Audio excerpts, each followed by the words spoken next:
see China just back there, a mega structure. And we got a bit of lightning storm happening in the back. Put myself on portrait by mistake. Anyway, quite nice. I'm in this little structure, this little Chinese structure with, I'm not sure if this is meant to be the chair or if this is meant to be the chair and that's meant to be my backrest, or this is meant to be my backrest. I'm a little confused if I sit here or if I sit here. Anyway, sun is bright, light on. So one of the things I thought I should just mention verbally is that the world is heading through a flood cycle right now. We go through drought cycles, we go through flood cycles. And one of the important things is that not everywhere floods at the same time, not everywhere has droughts at the same time. So whilst one part of the country might be in drought, another part might be underwater. So it's important to not get confused as to, well, he said, or someone said that it was going to be a flood, and there's no flood. In fact, it is just dry. So the flood cycle for Australia is going to heat up between 26 to 27. And it is going to send us underwater. Okay, I'm not saying the whole of Australia is going to go underwater, but it is going to send a lot of Queensland, a lot of New South Wales underwater, just as we've seen already. A lot of the other parts of the world are having this flood cycle occur a little bit early. It'll reach us in about 2 years, and as we've seen, in other parts of the world, it's definitely going to put us underwater. So prepare for that. Get out of the floodplains and just know what's happening. Also keep in mind that the 18.6 year cycle expires or reaches a maximum in 2026 and reaches a low in around 2028. So that's going to send the markets in a downstream. Now keep in mind that until we reach that peak, or until we reach the expected top in the equity cycle, which we're suggesting is around 2026, not because of the 18.6 year cycle specifically, but because of several things such as the decade cycle, mass pressure cycles, etc. They're probably going to run higher into 2026, into the top of this cycle for the 18.6 year lunar cycle, and then it's going to send us down into 2028. The difficult situation here is that not only do we have the downfall into 2028, we also have the war cycle. Okay, the war cycle, the 84-year war cycle is heating up, and so we're going to have an economic collapse along with potentially global war, and everything that we've been talking about highlighting potential war into 2026 to 2030 is definitely starting to look like it's going to come to fruition with all these new partnerships with global powers strategically planning for war within the next 2 to 3 years. So there might be some people out there that know what the public don't know, and definitely there's a lot of people who study the cycles, the astrology cycles, the astronomy cycles, and they could be also preparing for it behind closed doors. Just keep in mind the great queens of England, the great kings of England back in the past had astrologers for forecasting their decision making with. They're not so much publicly known today or even used today, but back in the past, a lot of the decisions that England made, especially when they were conquering the world, was based on the cycles of astrology and when they should conquer and when they shouldn't conquer. So possibly there's a connection there that England rose to great power because they knew something the majority didn't. Anyway, it's just a little bit of a sidetrack topic there. Definitely have a nice structure up here, and I'm just heading back over to this one over here, the hotel. Where's my finger? There, you know where it is. Now I know that there's a common saying that a broken clock is right twice a day. However, the cycles that we use, the information that we rely on, I rely on, it's been more right than wrong. You've seen it for yourself in the way that we do the forecasting here. So I'm not telling you to do something. I'm not trying to spit hoo-ha. I'm not being a Robert Kiyosaki. I'm not being any of these other Harry Dents or anything like that, where we're spitting for a major economic collapse every single year just so we can sell more books and more courses.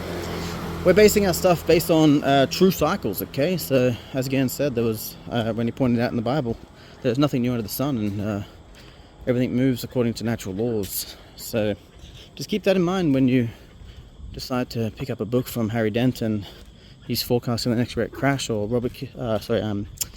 Jim Rickards or anyone like that. Because, how to put this? So I worked for the Agora Financial Network. I worked for one of the subsidiaries in Melbourne, so the Agora Financial Australia.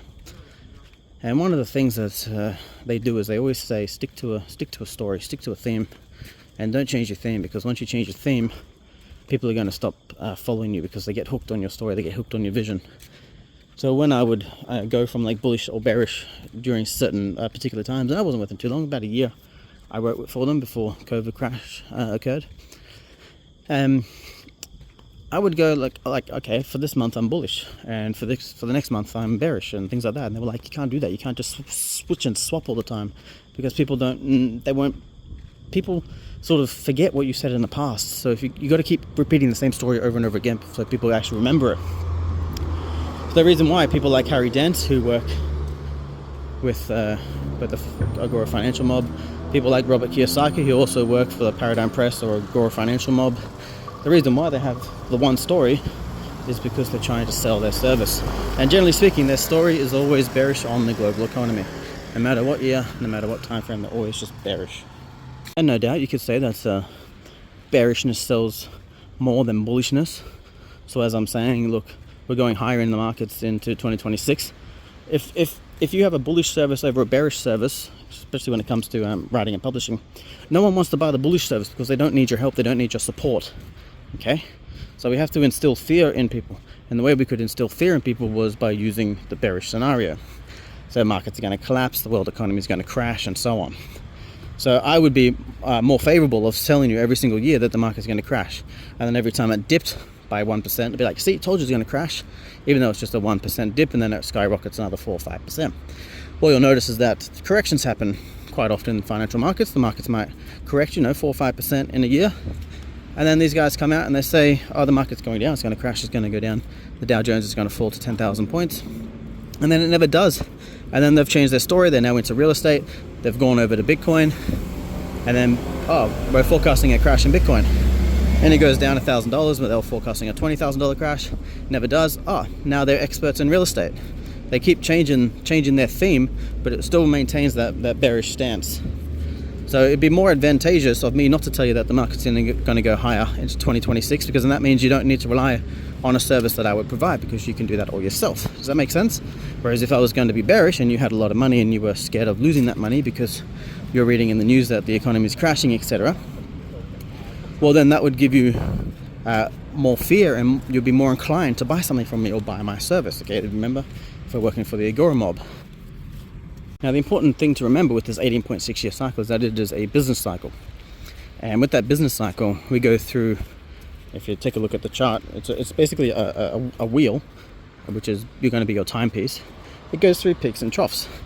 Now, the business cycle peaked in 2017, okay?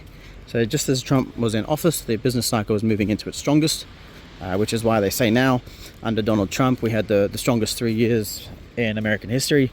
Basically, Donald Trump came in at the peak of the business cycle, and now he's hailed as being one of the greatest presidents of that time period. Now, the business cycle is heading down into 2028, with 2026 being a hotspot for when the business cycle is likely to turn, okay? Now, as you go through and you look at all the news and the media, and you look at all the businesses that are shutting down, major debt, okay? A lot of businesses are shutting down because the interest rate cycle is now up, and they're all shutting down due to debt. It doesn't matter what shuts them down, something will shut them down eventually. With the business cycle pointing down, it is only going to give you confirmation that this market is likely, this business cycle market, so looking at businesses as a whole, not the stock market, the market is likely to decline and more people are going to go insolvent. So the strongest thing you could do right now is to not have any business, or if you own business, not to have any debt, because the interest rate cycle is now up. Does that make sense? Now, the business cycle is going to decline into 2026 to 2028.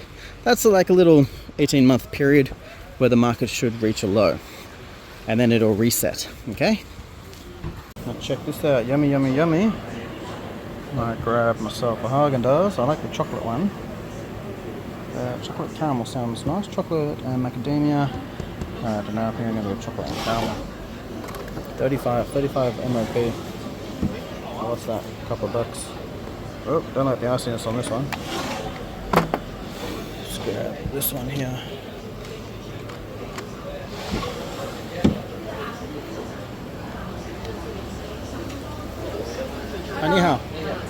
we're showing you our eager. 35. MP? No, cash. Yes, sir. 35, yeah. Righty, so I just did currency conversion on what 35 MOP or MOP is, and $6.50, so definitely you can get them cheap. I think I bought this one from a supermarket for like, I think 20 MOP. I think it's a little bit old. Doesn't taste as nice. Anyway. So yeah, you can't expect the business cycle to go on forever. And everything that's happening at the moment with regards to the business cycle is on point, is on time. And it's just going to turn. Okay? Look at that storm.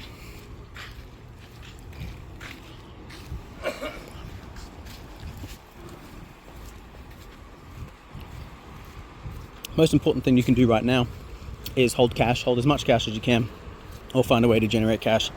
Now, if you want to generate cash through business, you can continue trying to do it. Find out businesses that will survive an economic crisis. Find out businesses that will survive war. Okay, remember during the gold rush, you made more money selling gold mining material than you did actually mining the gold. So try to think about it that way. Okay, during COVID, people were selling air purifiers, UV lamps, all that sort of stuff, and making mozza during COVID. So try to figure out what you can do to make cash during a times of crisis. Okay. Right now, if you've got any real estate in Australia and you're letting rooms, it's probably one of the best things you can do right now, because there is definitely an available room crisis or a housing crisis we have. So letting individual rooms to people, students, etc., you definitely do get a premium right now. Anyway, the most concerning thing, I think, is that the cycle regarding the McWhirter theory of stock market forecasting and the lunar node cycle doesn't actually bottom out until around 2032. So that's going to give us about 6 years of economic turbulence once we hit the peak of this cycle. So you really need to do what you can to, I guess, get your affairs in order, because everything's going to come at once in the near future. We got the possible war cycle, which is going to involve things like civil unrest in places like Singapore, China, Taiwan, American Civil War. Those are all playing out in the next 2 to 3 years, where it's going to start getting quite hot in that area. And then after that, we have the stock market crash. We have the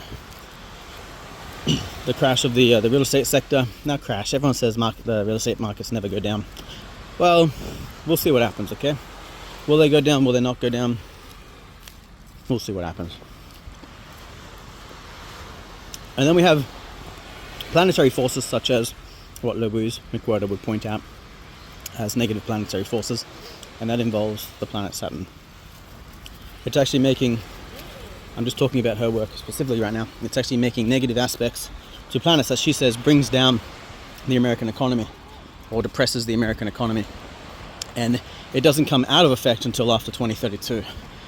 So I think there could be a potential standoff between governments as they all start to struggle. And what do they do when they struggle? Well, eventually they just take you to war. And it's all going to occur at the same time. You've got the mass flooding of the world. We've got the war cycle. So we've got the weather cycle, we've got the war cycle, we've got the economic cycle, all turning, unfortunately, at one time. Whether it plays out or not, yet to be seen.